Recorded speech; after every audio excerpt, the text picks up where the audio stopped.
जी, बिस्मिल्लाहिर्रहमानिर्रहीम। Last time बेटा हमने किलोवाट आवर को डिफ़ाइन किया था कि किलोवाट आवर बेसिकली एनर्जी की यूनिट है। ये ज़हन में रखना है। It is the work done in 1 hour by an agency whose power is 1 kilowatt. ये बेसिकली वर्क डन है जो कि बॉडी परफ़ॉर्म करता है जिसकी अपनी पावर 1000 वाट होगी। और किलोवाट आवर का जॉल के साथ रिलेशन क्या है? किलोवाट आवर, किलो से मुराद 1000 होता है, किलोवाट से मुराद 1000 वाट हो जाएंगे। और 1 आवर के अंदर 3600 सेकंड होते हैं। बाद में वाट की ये जो वैल्यू है, वाट इक्वल होता है जॉल पर सेकंड के, ये हमने कल भी पढ़ा था। तो ये सेकंड सेकंड के साथ कैंसिल हो जाएगा। तो 1000 को 3600 से मल्टीप्लाई करेंगे तो इसको हम यूँ भी लिख सकते हैं 3.6 इंटू 10⁻6 जॉल। और 10⁻6 को मेगा का नाम देंगे, यानी 1 किलोवाट आवर इक्वल होता है 3.6 मेगा जॉल।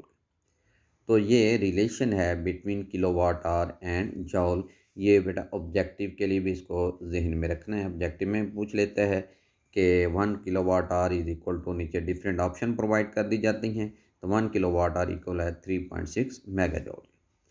उसके बाद नेक्स्ट बेटा हम जो रिलेशन स्टडी करेंगे, this is the relation between power, force and velocity, या यूँ भी कह सकते हैं कि derive relation between power and velocity.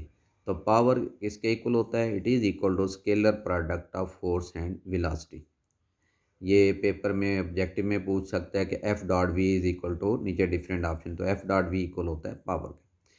तो ये लिए फ़र्ज़ करें कि किसी बॉडी के ऊपर एक कांस्टेंट फोर्स लगती है और बॉडी वी वेलोसिटी से मूव करने लग जाता है। तो फिर ऐसी सूरत में जो इंस्टेंटेनियस पावर है, इसका फार्मूला हमने कल भी पढ़ा था, limit delta T approach to zero delta W by delta T.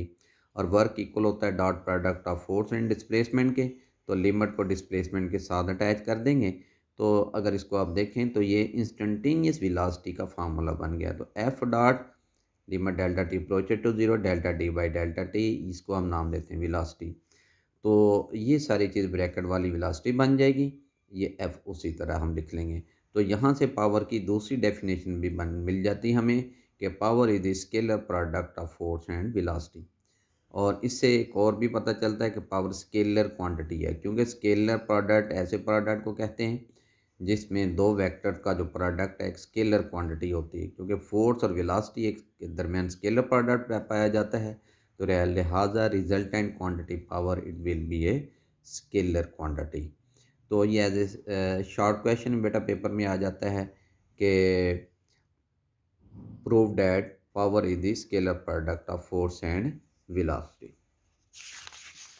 ये उसके बाद कुछ बेसिक बेटा डेफिनेशन हैं जिनको आज हमने स्टडी करना है। ये आप लोगों ने इब्तदाई क्लासेस में पढ़ी हुई हैं। काइनेटिक एनर्जी, ये आप लोग ऑलरेडी जानते हैं।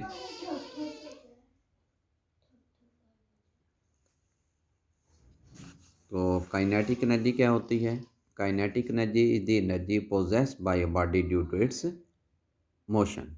कि अगर कोई बॉडी हरकत कर रहा है तो उसके अंदर जो काइनेटिक एनर्जी होती है, दिस इज का उस एनर्जी को हम बोलेंगे काइनेटिक एनर्जी।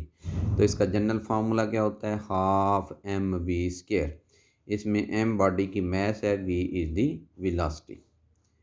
तो ये काइनेटिक एनर्जी का बेटा ये जनरल फार्मूला जहन में रखना है। इसी तरह अगर बॉडी किसी को फील्ड के अंदर, चाहे वो इलेक्ट्रिक फील्ड है, चाहे मैग्नेटिक फील्ड है, चाहे ग्रेविटेशनल फील्ड है, इसमें अपनी पोजीशन को सर्टेन लेता है, तो ऐसी फील्ड के अंदर बॉडी की जो एनर्जी होती है उसको हम नाम देंगे potential energy. Energy possessed by a body due to its position in a force field. तो किसी फोर्स फील्ड के अंदर बॉडी की पोजीशन की वजह से जो एनर्जी है, this is called potential energy. तो gravitational potential energy near the surface of earth, इसका फार्मूला है P E gravitation potential energy is equal to M G H. तो इसमें एम बॉडी की मास है, G acceleration due to gravity है, और H जो है बॉडी की सर्टेन रेफरेंस लेवल से हाइट है। तो ये बात भी ध्यान में रखना है कि एनर्जी जिस किस्म की मर्जी हो, इसकी ऐसा यूनिट जॉल होती है। काइनेटिक एनर्जी की यूनिट भी जॉल है, पोटेंशियल एनर्जी की यूनिट भी ऐसा ही जॉल ही है।